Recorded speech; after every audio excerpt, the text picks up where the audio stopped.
Coming up on Breeze TV, reaction to the newest residence hall. And will the Wilson Hall fence be up for graduation in May? All this and more on Breeze TV. Live from the Allison B. Parker Studio in the School of Media Arts and Design at James Madison University, this is Breeze TV. Good afternoon, JMU. I'm Caitlin Merriman. And I'm Kent Irwin. Thanks for joining us on Breeze TV. A U.S. Coast Guard officer is in custody for planning a large-scale domestic attack, furthering his white nationalist views. 49-year-old Christopher Hassan faces drug and weapons charges, with investigators finding over 15 guns and 1,000 rounds of ammunition in his Maryland home. Also found, a hit list that includes prominent Democrats in D.C. Among them were Speaker Pelosi, Senate Minority Leader Chuck Schumer, and Virginia Senator Tim Kaine, as well as presidential candidates Kamala Harris and Cory Booker. A judge ruled yesterday that Hassan will stay in custody until his trial. Scammers have created a new method for taking your money, now making their way to the inbox of your email. Emails like this one are being sent out, making it look as if you can get easy cash from the IRS. This one claims that you're eligible to receive a refund of $395, but that's just not the case. I've heard some notifications that they're targeting tax preparers as well with these type of emails, because they're dealing with emails all the time with their clients. Scott says the most common ways for telling if an email is a scam is by checking for grammar and spelling mistakes. The viruses out there that basically spread via email will actually attach to and grab the contacts list and then send that same virus out to the others in their contacts. From reviewing fraud allegations, the North Carolina State Board of Elections unanimously voted yesterday to hold a new election for North Carolina's 9th Congressional District. Representative Mark Harris's campaign hired a political operative who tampered with absentee ballots. He led the contested race by 905 votes against Democrat Dan McGrady before the incident surfaced. Harris said he doesn't condone the activities any longer, but it remains uncertain if he'll run for the special election. Our reporter, TJ Guterman, is in the studio with some updates on the 2020 presidential election. Hey, TJ. Hey, Caitlin and Kent. While points of focus for Harrisonburg voters in 2020 include the races for Senator Mark Warner and Representative Ben Kline's seats, there was also the presidential election, and this race has started early. The race for the 2020 Democratic nomination already has a large pool of candidates. Trump's national approval rating is around 43% according to 538. This compares to Obama's 48 in early 2011, where he ended up beating Mitt Romney in 2012. Other popular candidates include Senators Elizabeth Warren, Cory Booker, and Kirsten Gillibrand. On Tuesday, Vermont Senator Bernie Sanders announced his campaign on Vermont Public Radio. Within 24 hours of announcing, his campaign raised $5.9 million from small dollar donors. According to Morning Consult, he remains the nation's most popular senator with a 64% approval rating.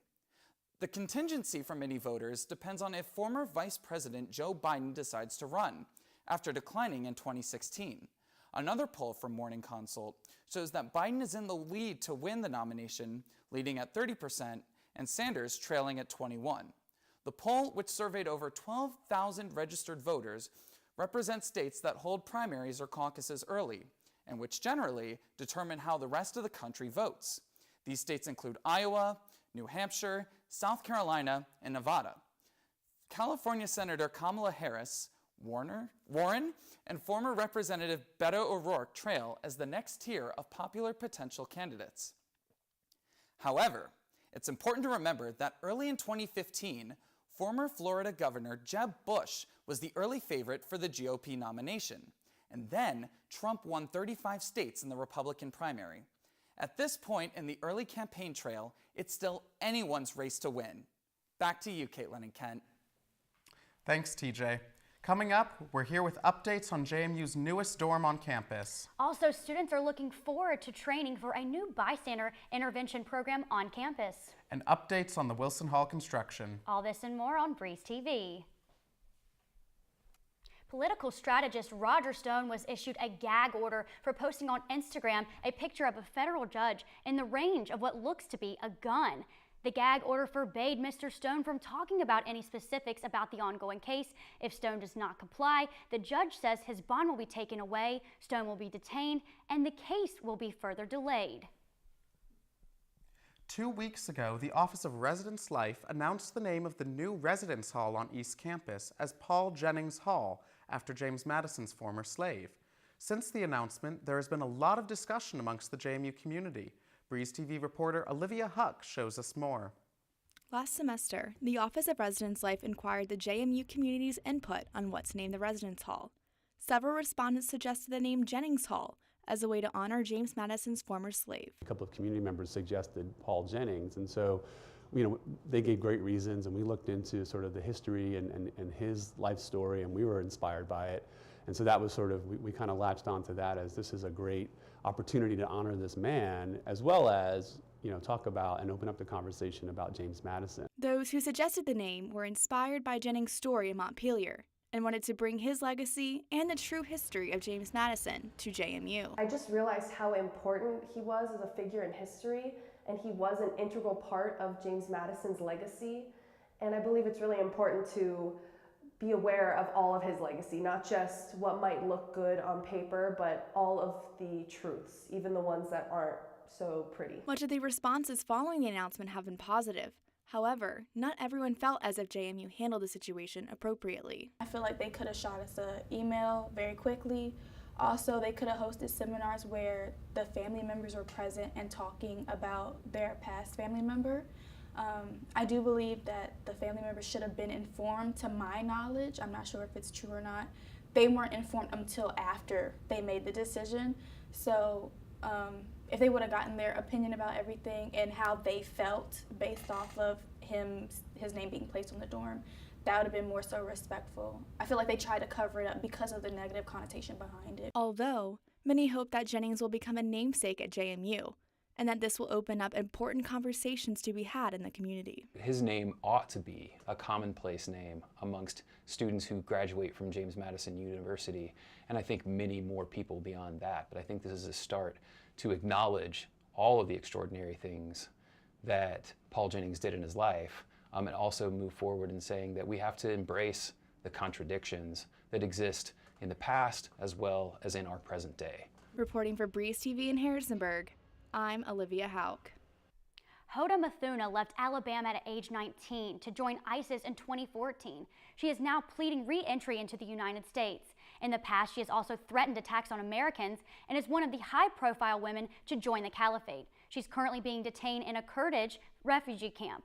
Now, at age 24, she feels guilt and regret for her actions, hoping to be allowed back into the United States. President Trump and Secretary Pompeo are prohibiting her return. State officials are saying that even though Mithuna was born in the United States, she is not considered a U.S. citizen because she was born here while her father was a Yemeni diplomat. However, her family is disputing this. Her birth certificate proves that she is in fact a U.S. citizen because she was born after her father was a diplomat. Although Mithuna is pleading for re-entry, she is asking to be held accountable by the U.S. legal systems. The James Madison University Health Center has also adopted a new bystander intervention program. Green Dot is a comprehensive violence prevention program aimed at reducing rates of power-based violence on college campuses. The program uses fusion of innovation theory by training students who are social influencers to go out and lead by example, modeling effective bystander intervention practices learned in the training. About 450 faculty and staff and over 80 students have been trained in the coming years. The University Health Center hopes for a culture change on our campus. I think our biggest goal is to create an environment and a culture where we all intrinsically are motivated to say, we do not tolerate violence here. We do not tolerate power-based personal violence. It has no place on our campus. And then as we model that here, folks can go out into the world and then be that change in their community. Wilson Hall's construction is still underway, and Breeze TV reporter Kanwal Syed learns more about what's going to happen with the fence. You're probably wondering the same thing I'm wondering. Is this fence that's up on Wilson Hall going to be up during May graduation? I spoke with those involved on the Wilson Hall renovation project to see what their plans are moving forward. The historic Wilson Hall holds great significance for all those who walk on JMU's campus. Seniors graduating in the spring plan to take graduation photos in front of the iconic building, but may be met with something extra in the picture. We did know that it would take a full year to do. Yep, the construction fence will be there, but in years past, the stage has been set so that the Ford Center is in the background of the commencement stage. The renovations on Wilson Hall are expected to be completed in mid-July 2019. Reporting for Breeze TV in Harrisonburg, I'm Conwell Syed. It's really exciting. Coming up, the Breeze TV Sports Wrap. What's new with sports, Siobhan? This week we will take a look at results from softball, basketball, lacrosse, and more. We'll also check in on Swim and Dive's ongoing performance in the CAA Championship. Coming up on Breeze TV Sports Wrap. This is Breeze TV. I'm Siobhan Johnson, and welcome back to Breeze TV Sports Wrap. This past weekend, the softball team traveled to Florida to begin their season at the St. Pete Clearwater Elite Invitational. The Dukes finished up the weekend on top, going 3 for 5. Junior Kate Gordon came in hot, batting .471 and going 8 for 17, earning herself CAA Player of the Week. She now leads JMU in the conference in single-game home runs with 3 in the Dukes' 6-2 win over number 6 Tennessee. Redshirt senior Megan Good also brought in CAA Pitcher of the Week for the Dukes. She pitched her first complete game since her ACL injury in their 9-1 win over number 19 Oregon. This made for Good's 100th career win. This weekend pulled JMU to 14th on the Softball America poll. JMU baseball swept Norfolk State this weekend to open its season. Freshman Trey Dabney brought in 4 runs during the second game and was 6 for 11 for the weekend. His efforts earned him Player of the Week. Redshirt senior Joe Williams found his rhythm early in Sunday's game after 2 years of not pitching. He threw 4 strikeouts before leaving in the 5th to help the Dukes seal their 3rd victory. The Dukes beat the Longwood Lancers this Tuesday 3-1, keeping their streak alive for an overall record of 4-0. Freshman Michael Morgan hit a triple in the bottom of the 5th, bringing home 2 runners before scoring a run himself off a sacrifice from junior Brady Harju. JMU lacrosse broke away from a 7-7 tie with UConn at the half to end the game with an 18-9 victory. Senior Hannah Haven notched 4 goals and 3 assists to tie her career high. Junior Maddie McDaniel won 8 draws for the Dukes, and senior Natalie Facio led the defense, causing 3 turnovers and scooping a career-high 5 ground balls. JMU improved to 2-1 heading into their home opener tomorrow. The JMU women's basketball team beat the Charleston Cougars 76-35. This being the 6th time this season they've held their opponent under 40. Kayla Cooper-Williams had 5 blocks and currently has 58 for the season. She's now surpassed the JMU record for most blocks by a junior. The Dukes women's basketball team faced UNCW, the only team to give them a loss in conference, for a close victory of 58-41. JMU trailed 41-39 going into the 3rd quarter and took the lead following a steal and 2 free throws from Logan Reynolds. Kamaya Small scored 24 points, and the team snagged a season-high 24 rebounds and 8 consecutive wins, their longest streak this season. The Dukes men's basketball team edged Delaware 68-61 last Friday. Senior guard Stuckey Mosley went for a game-high 25 points. Sophomore Dwight Wilson posted a double-double with 14 points and 12 rebounds, his 6th double-double this season. This win broke a 5-game losing streak against Delaware and pulled the Dukes to 8th in the CAA rankings. The team hit the road last night to battle 2nd-ranked Northeastern, where they fell 76-60. JMU erased an 18-point deficit from the first half, but Northeastern fired back, shooting 62% in the final half to solidify the win. Freshman Deshaun Parker led the Dukes in scoring with a career-high 17 points, including 3 three-pointers and going 4 for 4 at the free throw line. Sophomore Matt Lewis had 15 points and a career-high 9 boards, and Mosley put up 10 points. Tomorrow, JMU Swim and Dive is finishing up CAA championship competition since it began Wednesday. After the first day, JMU tied for first after junior Bonnie Zhang anchored the 800-yard freestyle with a career-best 1 minute 44-second split for a comeback victory. After the second day, the Dukes stand alone at the top after earning 7 medals and school records being broken by sophomore Juliana Jones and Zhang. The prelims start this morning at 10 and the finals are set for 6 this evening. Both basketball teams, lacrosse, softball, and baseball are all back in action this weekend. Tune in after spring break to see how Swim and Dive did on the next Breeze TV Sports Wrap. Back to you, Ken Caitlin. Thanks, Siobhan. JMU students host a mind and body dance program for people with Parkinson's. And we find out how students manage running a business and class at the same time. All this and more on Breeze TV. This is Breeze TV. JMU's College of Visual and Performing Arts is offering a new series of classes this spring called Dance for Parkinson's. Members of the community with Parkinson's, along with their families, friends, and caretakers, are invited to spend their Saturday mornings listening to live music. Performers include students in the School of Music and the School of Dance, with choreography led by dance professor Kate Tremmel and her student teaching assistants. The goal of the class is to engage participants' minds and bodies in a comfortable and fun environment.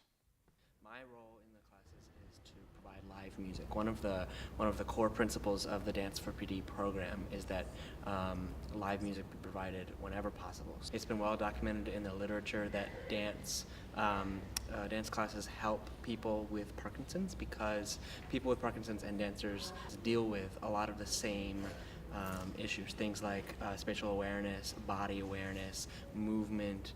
The fun, laid-back atmosphere of the classes helps with things like depression, some of the more clinical aspects. We emphasize that we're not medical professionals and we're not trying to treat your Parkinson's. What we are doing is trying to provide a place where people can enjoy themselves in new ways. Today in entertainment news, the red carpet is getting ready to roll out at the Dolby Theater in Los Angeles in preparation for the Oscars this Sunday. Before one of the biggest nights in Hollywood, San Diego State University looked into the top grossing movies of 2018 and found that 31% of the films featured a female lead, a slight increase from last year's study. This is thanks to female lead films like A Star is Born, Crazy Rich Asians, and Halloween. Although men continue to dominate the field of leading roles, women are becoming more prominent in cinema. Top Oscar contender Roma is nominated for 10 awards but has $0 in box office sales. Netflix, the film's distributor, will not release box office data because it doesn't reflect the streaming views. Roma is the first Netflix original to be Oscar nominated for Best Picture. If it wins, it will be the first film to win with $0 in box office sales. An animated favorite makes its final flight into theaters tonight. How to Train Your Dragon was a box office hit in 2010. The third installment, How to Train Your Dragon Hidden World, is a hit in the international market. Main characters Toothless and Hiccup return to the big screen for one final adventure as the film debuts in American theaters. Empire actor Jussie Smollett is facing a felony charge after the Chicago police discovered evidence that he staged his attack on January 29th. Smollett allegedly paid 2 brothers who were extras on the TV show Empire $3,500 to attack him because he was unhappy with his salary. On January 29th, Smollett reported to authorities that 2 men tied a rope around his neck and poured unknown chemicals on him while yelling homophobic and racist slurs. Police tracked the brothers using surveillance footage and identified the 2 men from the television show. The attackers flew to Nigeria and after a return flight were arrested on arrival back in Chicago.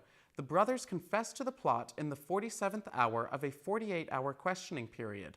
As a result of this, they were not charged. If they had waited another hour, authorities would have been forced to release the 2 brothers. Smollett was found guilty in court yesterday morning for suspicion of filing a false report. He has been asked to surrender his passport. His bail has been set to $100,000. Smollett will return to court on March 14th. If Smollett is found guilty of felony charge of disorderly conduct for falsely claiming he was attacked, he could face 3 years in prison. Most students try to find ways to get busy outside of class. Some join organizations, some search for jobs, and for some, they form their own business. Reporter Grace James talked to JMU student Josiah McClements to find out how he makes it all work. Some days when I'm really inspired to work on like a music video, I'll spend like 5 hours straight just editing in my little nerd cave. Josiah McClements, a filmmaker and videographer, spends a lot of his time behind me, where he manages being a videographer and content creator, as well as a full-time student. This is like my average week. I check them as I go throughout the week. I have everything scheduled from things I must do today, things I have to keep in mind. With one of those responsibilities being collaborating on a music video. I wanted to find some good videographers, that we could be able to do this, and film directors, that type of thing. So we're working on a visual album that we're going to be putting out hopefully by the end of the summer. Having started filming videos from a young age, Josiah has learned to turn his passion into a career. He then realized he could use his talent and creativity to inspire others. Helping people be more present in their lives and knowing that I'm able to give back in a way that helps people move forward, like just having that whole feeling. And he's not the only one with that passion. I'm surrounding myself with creatives. Like right now I currently live in a house with my friend Marcos, who just hit like 280,000 subscribers last night. And they've all got the same mindset. I also really want to influence people in a positive way. I think we all kind of do, really. But until then, just like any other student, he's taking it one step at a time, celebrating his progress along the way. Reporting for Breeze TV, I'm Grace James. Looking and reflecting back on it and saying, wow, we went through all of that to get this final product, and now I could click that upload button or send it out to a client or just hit play and let my whole family or all my friends see it. Like, that is such an amazing feeling that really motivates me to keep doing what I'm doing. His content can be viewed on YouTube by searching Josiah McClements or following him on Instagram at Josiah McClements. So Breeze TV is on spring break until March 22nd. We'll see you back then. Have a great weekend. Thanks for joining us.